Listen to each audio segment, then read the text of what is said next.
Start करते हैं।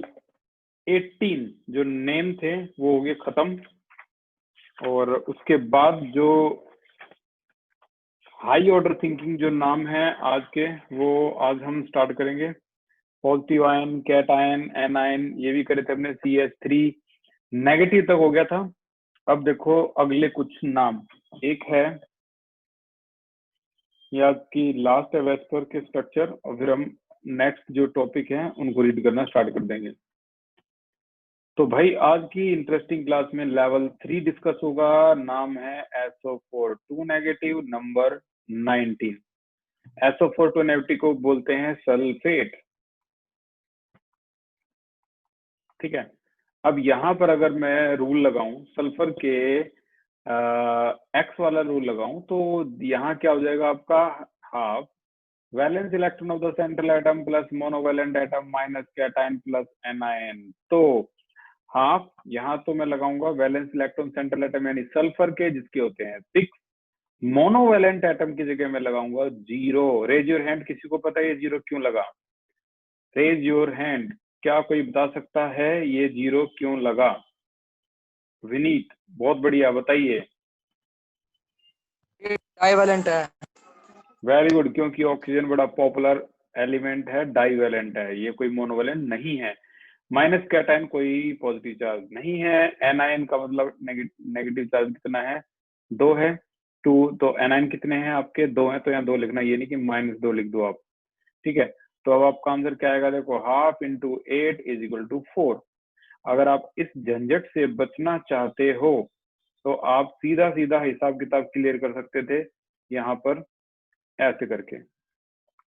SO4 2 negative जो कि सल्फेट है, सल्फर के वैलेंस इलेक्ट्रॉन है 6, ऑक्सीजन के वैलेंस इलेक्ट्रॉन होते हैं 6, ये भी 6 है।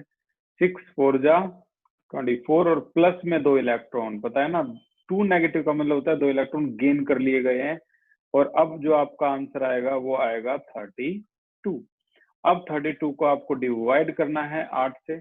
तो जैसे कि आप देख पा रहे हो x की वैल्यू आ चुकी है 4, और हाइब्रिडाइजेशन आपकी क्लियर है sp3, ठीक है। अब बात आती है इसका स्ट्रक्चर कैसे बनाओगे। सभी को पता है sp3 की ज्योमेट्री क्या होती है भाई? सल्फर 1 2 3 4, ये इसकी ज्योमेट्री होती है, ठीक है।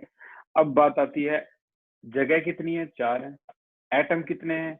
ये भी अच्छी बात है, ये भी 4 है। तो चारों को लगा दो, 1 2 3 4, ये लगा दिए। बट प्रॉब्लम ये है कि ऑक्सीजन कभी भी सिंगल बॉन्ड के साथ नहीं रहता, ठीक है। किसके साथ रहता है? डबल बॉन्ड होगा। तो यहाँ डबल बॉन्ड होगा, यहाँ डबल बॉन्ड होगा, लेकिन यहाँ डबल बॉन्ड नहीं होगा, क्योंकि याद रखो 2 नेगेटिव चार्ज भी है। एक यहाँ आ जाएगा तो सिंगल बॉन्ड हो सकता है, एक यहाँ आ जाएगा तो भी सिंगल बॉन्ड हो सकता है। यानी अगर नेगेटिव साइन आ गया तो ऑक्सीजन सिंगल बॉन्ड के साथ रह सकता है, पॉजिटिव अगर कोई चार्ज नहीं आया तो भाई डबल बॉन्ड ही होगा। तो ये जो शेप है इसकी बड़ी पॉपुलर है, नाम है इसका टेट्राहेड्रल, ये इसकी टेट्राहेड्रल शेप है। बॉन्ड एंगल 109.28 मिनट, असली एंगल तो ये होता है, शॉर्ट में लिख देते हैं 109.5 डिग्री, ठीक है। तो ये टेट्राहेड्रल था। उम्मीद है सभी को समझ में भी आया होगा और आसान भी लगा होगा। देखते हैं कि क्या आप अगला डायग्राम बना पाओगे। नंबर 20 है ClO4 सिंगल नेगेटिव, ठीक है ना। नाम क्या है इसका? Chlorate ion, chlorate ion. चलो स्टार्ट कर दो और मेरे पास अपने आंसर सेंड करो। बहुत से बच्चे कह रहे हैं कि हमें ये चैप्टर बहुत बढ़िया समझ में आया है, ठीक है। यहाँ नहीं, यूट्यूब पे जो है वो भी कह रहे हैं कि ये चैप्टर अच्छा लगा उन्हें। तो आप इसको ज्यादा प्रैक्टिस करो इसकी, ताकि 12th में नंबर ना कटें एक भी। स्टार्ट करो भी। ClO4 नेगेटिव क्लोरेट का स्ट्रक्चर क्या होगा?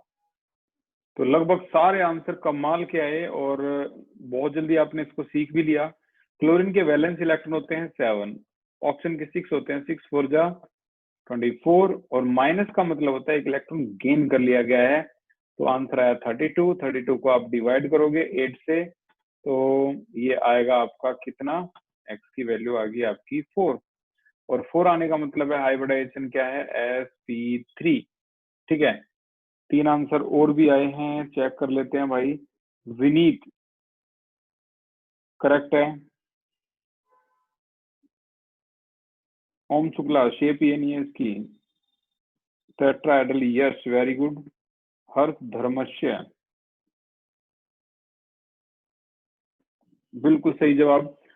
4 का मतलब है यहाँ पर इसका देखो Cl है, एक बॉन्ड ये है, एक बॉन्ड एक बॉन्ड एक बॉन्ड, ये ज्योमेट्री है। जगह 4 है, एटम भी 4 है, तो लगा दो एटम को 4 है। लेकिन एक पे नेगेटिव है तो ऊपर नेगेटिव लगा दो, तो बाकी सभी double bond double bond double bond से आ जाएंगे।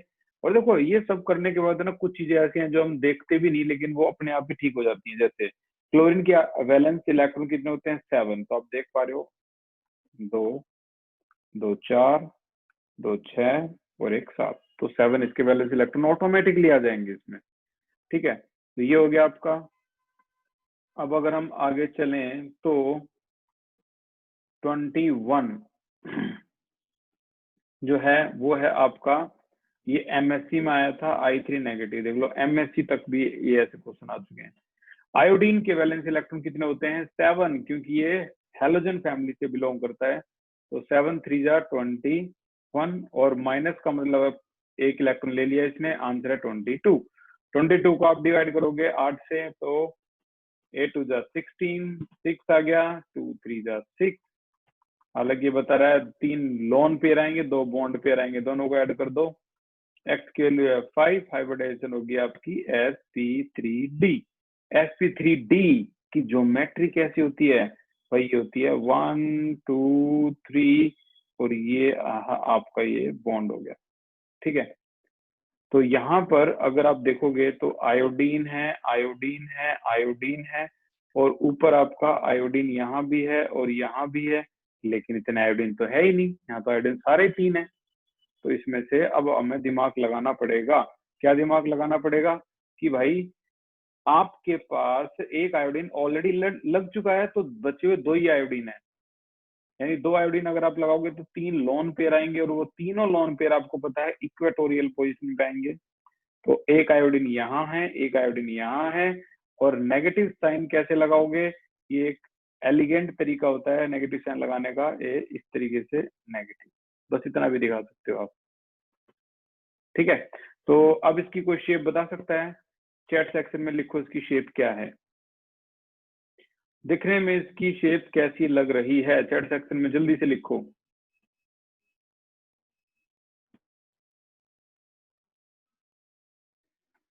एम भारद्वाज, यस धर्मस्य, अब्दुल दानेश, रेनू, सभी ठीक हैं। शेप का नाम है लीनियर। तो देख लो ये क्वेश्चन आपका जो आपने बता दिया, ये एमएससी में आया हुआ है, मास्टर इन साइंस। ठीक है, तो अब हम चलते हैं लास्ट क्वेश्चन की तरफ, और उसके बाद ये हो गया यहाँ तक का आपका वैस्पर थ्योरी खत्म।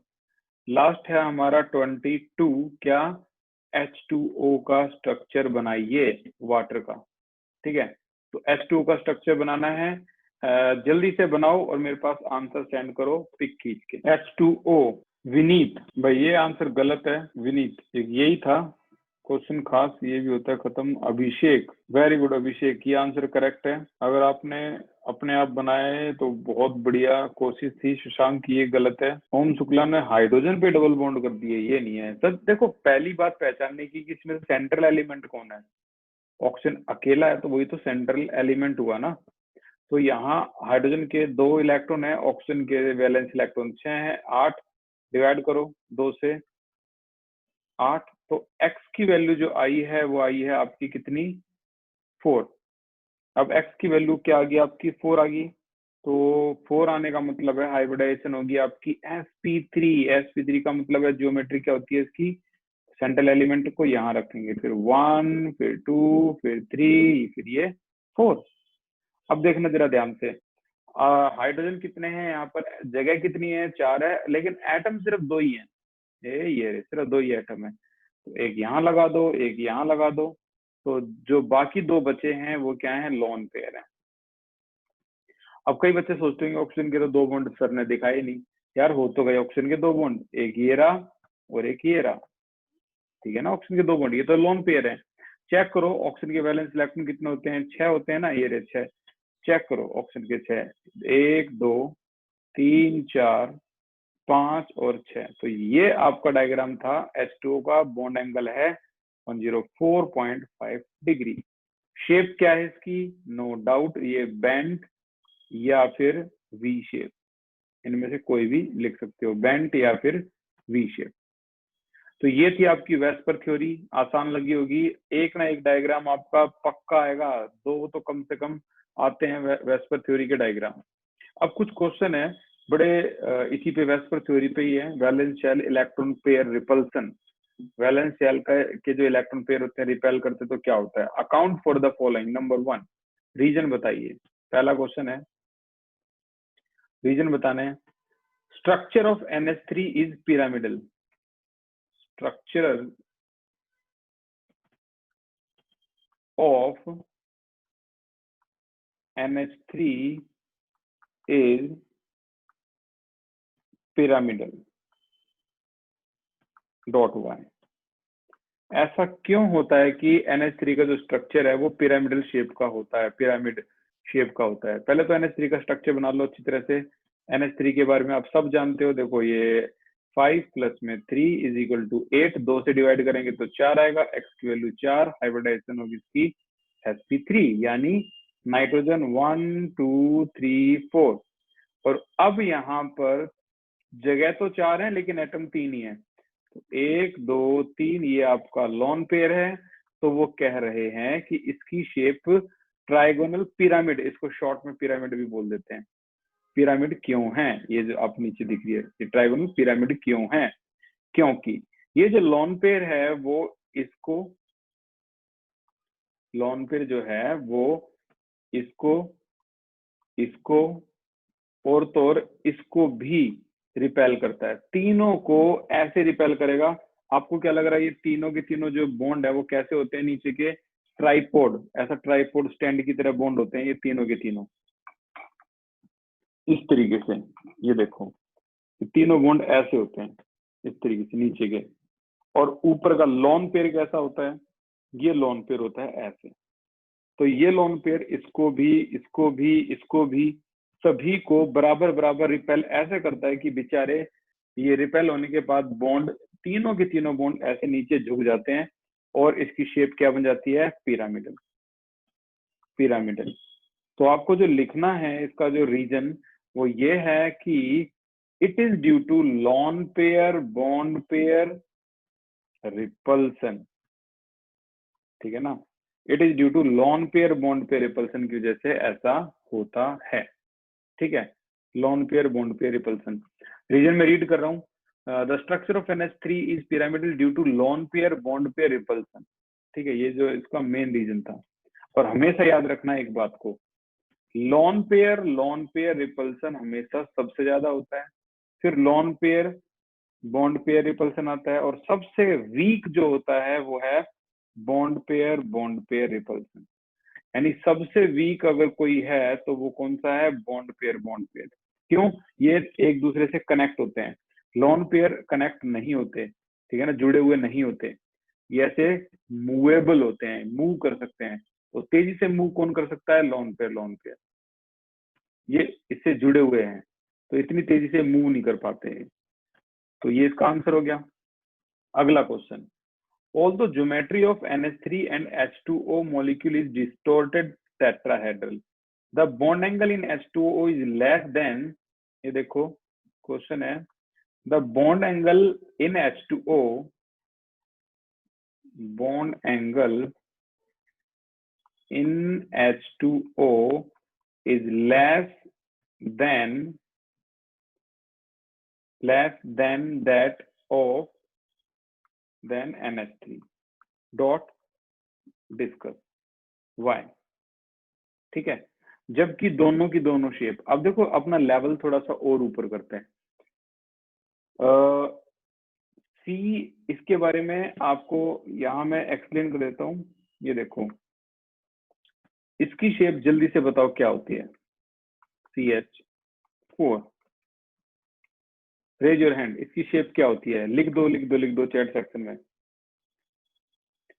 CH4 की शेप क्या होती है?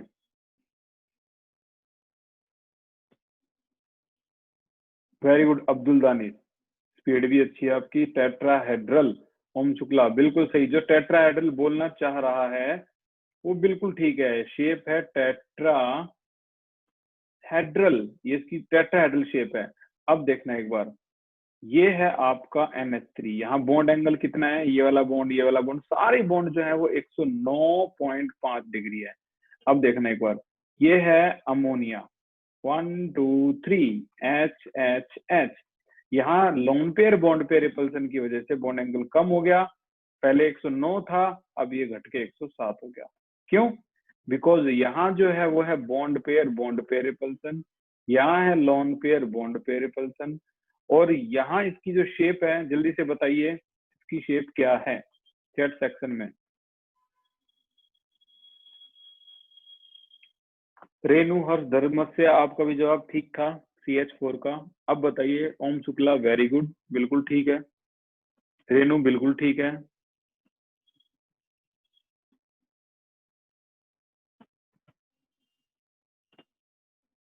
शशांक बिल्कुल ठीक है। ट्राइगोनल पिरामिडल बोल रहे हैं इसकी शेप को। इसकी शेप है ट्राइगोनल पिरामिडल। इसको शॉर्ट में क्या बोल सकते हो आप? पिरामिडल। ये भी हो गया। अब क्या आप जानते हो कि बहुत कम बच्चे जानते हैं कि ये टेट्राहेड्रल है। यह टेट्राहेड्रल हो सकता था, हाइब्रिडाइजेशन तो इसकी भी sp3 है, इसकी भी sp3 है, लेकिन ये टेट्राहेड्रल हो सकता था sp3 है। कई बच्चों का पता नहीं दिमाग में ये माना है जो sp3 होता है वो टेट्राहेड्रल होता है। नहीं, ये बकवास है।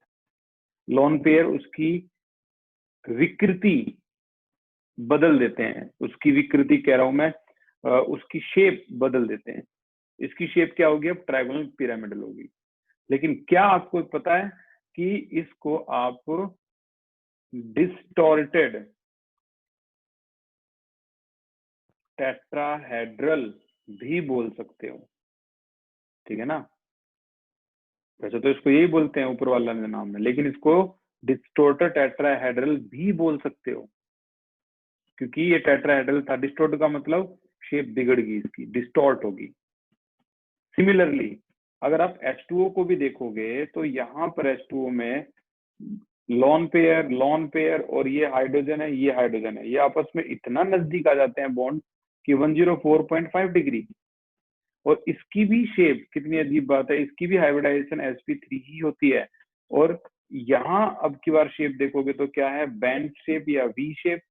और इसको भी हम क्या, sp3 था ना, टेट्राहेड्रल की शेप बदल गई तो हम इसको भी डिस्टॉर्टेड टेट्राहेड्रल बोल सकते हैं। पहले टेट्राहेड्रल था लेकिन इसकी विकृति बदल गई। और कई बार क्वेश्चन आता है कि इसका बॉन्ड एंगल इतना कम क्यों होता है इनके कंपैरिजन में? It is due to lone pair repulsion. अब आप इस क्वेश्चन को देखोगे तो आपका जवाब मिल गया है। इन दोनों को कंपेयर कर लो, इसका बॉन्ड एंगल, इसका बॉन्ड एंगल कर लिया कंपेयर। अब आ जाओ यहाँ, bond angle in H2O 104.5 degree is less than NH3 107 degree. Raise your hand, क्या कोई रीजन बता सकता है? रेज योर हैंड, क्या कोई रीजन बता सकता है? H2O का बॉन्ड एंगल कम होता है NH3 का बॉन्ड एंगल से, वाई? शशांक बताइए। सर बिकॉज H2O में सर लोन पेयर रिपल्शन होता है, इसलिए सर। एग्जैक्टली। आज आप जहां भी बैठे हो, आवाज नहीं आ रही, बहुत बढ़िया जगह पे बैठे हो, थोड़ा सा देख लो क्योंकि आवाज आने से डिस्टरबेंस बहुत ज्यादा हो जाती है। तो यहाँ पर H2O का जो रीजन है, loan pair repulsion is greater than lone pair bond pair repulsion. बस इसी बात को इलेबोरेट करेंगे ये। तो मैं क्वेश्चन को दोबारा पढ़ रहा हूँ। ऑल्दो, जबकि the geometry of NH3 and H2O molecule is distorted tetrahedral dot the bond angle in H2O is less then that of NH3, discuss your answer. तो दोनों की शेप बना दो, डायग्राम बना दो दोनों का, ठीक है, एंगल बना दो, हाइब्रिडाइजेशन लिख दो, ठीक है, शेप लिख दो, ठीक है। अब उसके नीचे क्या लिखोगे, the bond angle in NH3 is 107 degree and H2O 104.5 degree.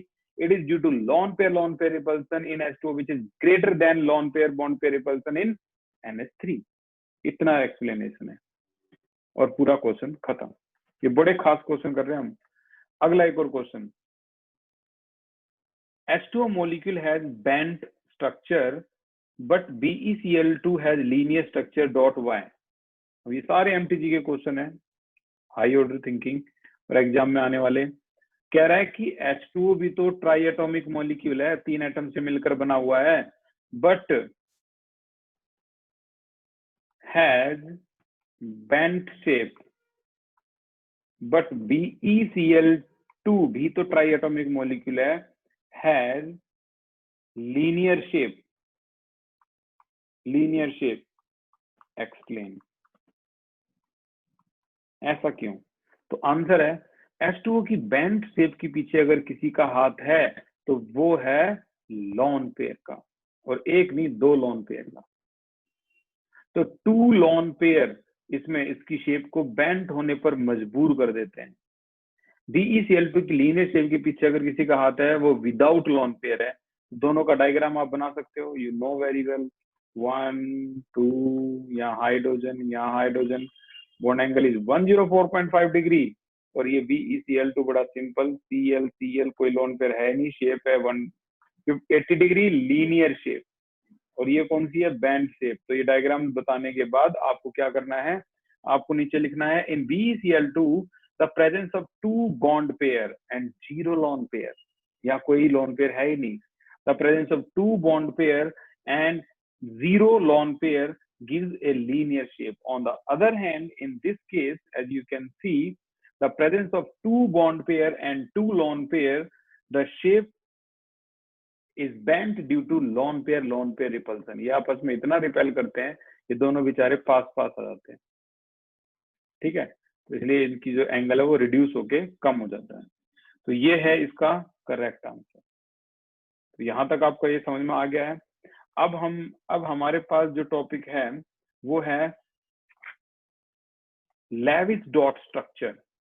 Levi's dot structure, आप इसको भी एक बार मैं चेक कर लेता हूँ, ये हमारे पास अगर है तो अभी NCERT 11th NCERT में ये चैप्टर इंक्लूड किया होगा, नहीं किया होगा। 6 है,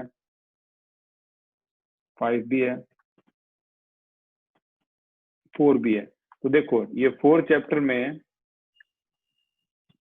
जैसे कि आप देख पाओगे हाइब्रिडाइजेशन है, ये भी बहुत जल्दी स्टार्ट होने वाली है। ये देखो ये सारी जो शेप है ये आपकी valence shell electron pair repulsion theory की शेप है, वेस्पर थ्योरी की शेप है, ठीक है। ये सारी शेप जो है हमने सारी कर ली, बहुत अच्छी तरह से डिस्कस कर लिया। अब यहाँ पर इन शेप डिस्कस करने के बाद ये जो जैसे बैंड शेप है तो इसका रीजन क्या रहा है, ठीक है, बैंड शेप है, ये बैंड शेप है तो इसका रीजन जो है यहाँ पर दिखाया गया है। ये वी शेप हो सकती है, बैंड शेप होती है, रीजंस हैं। इसकी पिरामिडल शेप क्यों होती है, it is due to lone pair bond pair repulsion. इसके अंदर क्या होता है, lone pair repulsion is more than lone pair bond pair repulsion. तो ये सारे के सारे जो पॉइंट हैं ये हमने डिस्कस कर लिए हैं कुल मिला के। तो वेस्पर थ्योरी यहाँ पर होती है खत्म। और एक और चीज मैं यहीं पे बता देता हूँ, valence shell electron pair repulsion theory के बारे में। इसकी खोज सिडविक और पॉल नाम का साइंटिस्ट था, उसने की थी, और नाइलॉन एंड गिलिस्पी ने इसको रीडिफाइन किया था। तो खोज अलग है, रीडिफाइन अलग है। और मेन पोस्टुलेट जो वेस्पर थ्योरी के जरूर कर लेना, केंद्रीय विद्यालय में देखो बताया भी है, ये आए थे इसके, ज्यादा नहीं, कितने पोस्टुलेट हैं, 1 2 3 4 और एक 5th पोस्टुलेट ये लिख लेना कि लॉन पेयर रिपल्सन ज्यादा होता है lone pair bond pair repulsion से, और ये ज्यादा होता है इससे, ठीक है। तो नाइलॉन गिलिस्पी ने इसको रीडिफाइन किया था, और ये पॉइंट जरूर लिखना। एक पॉइंट ये हो गया आपका। 2 or more resonance structure or can represent a molecule. ये बात सच है कि रेजोनेंस स्ट्रक्चर 2 या 2 से ज्यादा हो सकते हैं एक ही मॉलिक्यूल को रिप्रेजेंट करने के लिए। अच्छा, द शेप ऑफ मॉलिक्यूल, जितनी भी शेप बनी हुई है ना वो लोन पेयर की वजह से बनी है। किसकी वजह से बनी है? Number of valence shell electron की वजह से शेप बनती है। ठीक है, बॉन्डेड और non bonded eight electron around the central atom. अच्छा, दूसरा पॉइंट क्या है? Pair of electron in valence shell repel one another, क्योंकि electron cloud are negatively charge, तो इलेक्ट्रॉन एक दूसरे को रिपेल करते हैं। ये हो गया point. These pair of electron tend to occupy, ये इलेक्ट्रॉन है ना इतना दूर जाना चाहते हैं कि कम से कम रिपल्सन हो, बॉन्ड से इतना दूर जाना चाहते हैं कि with minimise repulsion and maximise distance. देखो ये रहा डिस्टेंस बिटवीन देम, जितना एक लोन पेयर दूसरे लोन पेयर की शक्ल नहीं देखना चाहता, जितना दूर हो सके उतना दूर हो जाता है वो। तो ये इसके पॉइंट थे। अब ये पूरी वेस्पर थ्योरी खत्म होने के बाद कल हम लेविस डॉट स्ट्रक्चर सारे खत्म कर देंगे। तो कल की क्लास भी बहुत खास रहेगी लेविस डॉट स्ट्रक्चर के बिहाफ से। Thank you so much for the class, take care.